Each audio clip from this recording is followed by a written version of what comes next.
Assalamualaikum warahmatullahi wabarakatuh. Kami dari kelompok 8 akan menjelaskan tentang eksposur transaksi. Sebelum kami melanjutkan presentasinya, alangkah baik kami memperkenalkan diri terlebih dahulu. Ada Vira Amalia, ada Konita Hanum, Gita Maharani, dan Vira. Apa itu eksposur? Eksposur adalah objek yang rentan terhadap risiko dan berdampak pada kinerja perusahaan apabila risiko yang diprediksikan benar-benar terjadi. Eksposur yang paling umum berkaitan dengan ukuran keuangan, misalnya harga saham, laba, pertumbuhan penjualan, dan sebagainya. Lalu, eksposur transaksi itu apa? Eksposur transaksi mengukur perubahan pada nilai transaksi karena terdapat perbedaan antara kurs valuta asing pada saat transaksi disepakati dan saat diselesaikan. Jadi, eksposur ini berhubungan dengan transaksi yang sudah ada tetapi belum jatuh tempo. Nah, jika terjadi eksposur transaksi, perusahaan akan menghadapi 3 pekerjaan utama. Yang pertama, mengidentifikasikan eksposur transaksi bersih. Yang kedua, menentukan apakah akan melakukan lindung nilai eksposur tersebut. Yang terakhir, memilih berbagai teknik lindung nilai yang tersedia. Eksposur transaksi dapat dilakukan dengan teknik lindung nilai atau hedging. Hedging adalah kegiatan yang dilakukan oleh seorang investor untuk mengurangi atau menghilangkan sumber risiko. Dengan hedging, kita dapat mengurangi risiko falas kita. Nah, teknik hedging ada 4. Yang pertama, lindung nilai futures. Yang kedua, lindung nilai forward. Yang ketiga, lindung nilai pasar uang. Dan yang keempat, lindung nilai opsi mata uang. Dengan teknik lindung nilai futures, perusahaan dapat membeli futures mata uang. Perusahaan yang membeli kontrak futures mata uang memiliki hak untuk mengirim sejumlah mata uang tertentu pada kurs yang telah ditetapkan pada tanggal tertentu. Nah, selain membeli futures mata uang, perusahaan juga dapat menjual futures mata uang. Sebagai lindung nilai mata uang asal dari piutang masa depan dalam mata uang asing, perusahaan dapat menjual kontrak futures mata uang dalam satuan mata uang yang akan diterimanya. Yang kedua ada lindung nilai forward. Lindung nilai forward merupakan sebuah perjanjian antara dua pihak, di mana satu pihak diwajibkan menyerahkan sejumlah aset tertentu pada tanggal tertentu yang akan datang, dan pihak lainnya wajib membayar sesuai dengan jumlah tertentu yang dikenakan atas aset pada tanggal penyerahan. Yang ketiga adalah lindung nilai pasar uang. Perusahaan dapat meminjam ataupun meminjamkan dalam mata uang asing untuk melindungi nilai piutang maupun hutang mata uang asingnya, dengan cara mengaitkan aset-aset dan kewajibannya dalam mata uang yang sama. Yang keempat adalah lindung nilai opsi mata uang. Lindung nilai yang ideal seharusnya mengisolasi perusahaan terhadap dampak negatif dari pergerakan kurs dan dapat memanfaatkan dampak positifnya. Dalam opsi mata uang, perusahaan perlu menilai apakah keuntungan dari nilai opsi mata uang lebih tinggi dibandingkan harga atau premi yang dibayarkan atas opsi tersebut. Lindung nilai utang dengan opsi beli mata uang. Opsi beli mata uang memberikan hak untuk membeli sejumlah mata uang dengan harga tertentu selama satu periode waktu tertentu. Namun tidak seperti kontrak futures atau forward, opsi beli mata uang tidak mewajibkan pemiliknya untuk membeli mata uang pada harga tersebut.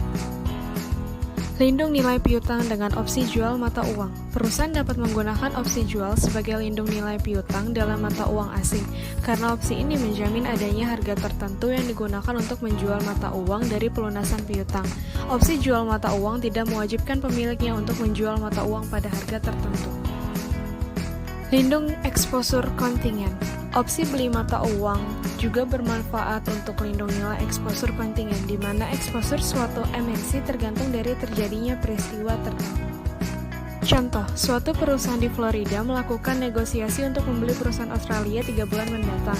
Harga perusahaan yang dibeli dalam dolar tergantung dari nilai dolar Australia 3 bulan mendatang. Perusahaan Florida ingin menetapkan kurs untuk menukar dolar AS menjadi dolar Australia karena khawatir dolar Australia akan terapresiasi. Berikut adalah perbandingan teknik lindung nilai, futures, forward, pasar uang, dan opsi untuk lindung nilai utang dan untuk lindung nilai piutang.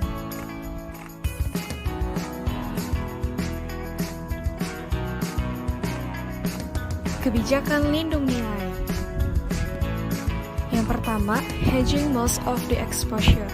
Pada kebijakan ini, perusahaan multinasional bahkan menggunakan beberapa lindung nilai yang kemungkinan akan menghasilkan hasil yang sedikit lebih buruk daripada tidak memiliki lindung nilai sama sekali. Hal ini dilakukan untuk menghindari kemungkinan pergerakan nilai tukar yang besar. Yang kedua, selective hedging. Pada kebijakan ini, perusahaan MNC cenderung mempertimbangkan setiap jenis transaksi secara terpisah. Perusahaan multinasional yang terdiversifikasi dengan baik di banyak negara mungkin mengabaikan lindung nilai eksposur mereka kecuali dalam situasi tertentu. Yang ketiga, tidak melakukan lindung nilai sama sekali. MNC yang sangat terdiversifikasi antar negara mungkin tidak perlu melakukan lindung nilai eksposurnya. Strategi ini dipengaruhi pandangan bahwa adanya satu set eksposur yang telah terdiversifikasi akan membatasi keterbatasan lindung nilai. Pertama, keterbatasan melakukan lindung nilai pada jumlah yang tidak pasti. Kedua, keterbatasan lindung nilai jangka pendek berulang. Ketiga, lindung nilai eksposur transaksi jangka panjang. Keterbatasan melakukan lindung nilai pada jumlah yang tidak pasti. Hal ini terjadi ketika MNC melakukan transaksi atau pemesanan produk dengan jumlah yang tidak pasti. Keadaan di mana perusahaan melakukan lindung nilai jumlah mata uang lebih besar daripada transaksi aktual yang disebut overhedging. Kondisi ini dapat memberikan dampak negatif pada perusahaan. Sebagai contoh, PT JM Merdeka melakukan ekspor karet dengan perusahaan Amerika. Dari transaksi tersebut, diasumsikan PT JM Merdeka akan menerima piutang sebesar $500.000 dalam 90 hari mendatang. PT JM Merdeka melakukan lindung nilai atas piutangnya tersebut. Namun, ternyata transaksi aktual yang terjadi hanya sebesar $450.000. Keterbatasan lindung nilai jangka pendek berulang. Lindung nilai transaksi berulang yang diperkirakan akan terjadi di masa depan secara terus-menerus memiliki efektivitas terbatas pada jangka panjang. Jika teknik lindung nilai dapat diterapkan untuk periode jangka panjang, teknik ini dapat mengisolasi perusahaan dari risiko kurs yang lebih efektif dalam jangka panjang. Sebagai contoh, perusahaan AS melakukan impor pemutar CD. Asumsikan bahwa kurs yen Jepang hari ini adalah $0,005 dan pemutar CD tersebut seharga 60.000 yen atau $300. Kurs forward yen umumnya memperlihatkan premi 2%. Saat kurs berubah, kurs forward sering berubah dalam jumlah yang sama. Jika kurs spot meningkat sebesar 10%, maka hal yang sama berlaku untuk kurs forward. Lindung nilai eksposur transaksi jangka panjang. Beberapa MNC memiliki arus kas mata uang dalam jumlah yang pasti selama beberapa tahun dan berusaha untuk menggunakan lindung nilai jangka panjang. Misalnya Walt Disney melakukan lindung nilai arus kas dalam yen Jepang yang akan dikirim ke Amerika Serikat dari taman bermain di Jepang untuk 20 tahun mendatang. 3 teknik untuk lindung nilai eksposur transaksi jangka panjang. Kontrak forward jangka panjang. Forward jangka panjang terutama menarik bagi perusahaan yang telah memiliki kontrak ekspor atau impor dalam harga tetap selama periode waktu panjang dan ingin melindungi nilai arus kas dari fluktuasi kurs. Forward jangka panjang dapat disesuaikan dengan kebutuhan khusus perusahaan. Untuk mata uang utama dapat digunakan untuk jangka waktu 10 tahun atau lebih. Swap mata uang. Swap dapat memiliki berbagai bentuk. Salah satu bentuk swap mata uang melibatkan dua perusahaan yang memiliki kebutuhan jangka panjang berbeda. Untuk menciptakan swap mata uang, perusahaan mengandalkan perantara keuangan yang dapat memenuhi kebutuhannya. Bank-bank besar dan perusahaan investasi menggunakan pialang yang bertindak sebagai perantara swap. Pinjaman paralel. Pinjaman paralel melibatkan pertukaran mata uang antara dua pihak dengan perjanjian untuk menukar kembali mata uang tersebut dengan kurs tertentu pada suatu tanggal tertentu di masa depan. Pinjaman paralel mencerminkan dua swap mata uang, satu kali swap saat penandatanganan kontrak pinjaman dan swap lainnya pada tanggal tertentu di masa depan. Sekian dan terima kasih.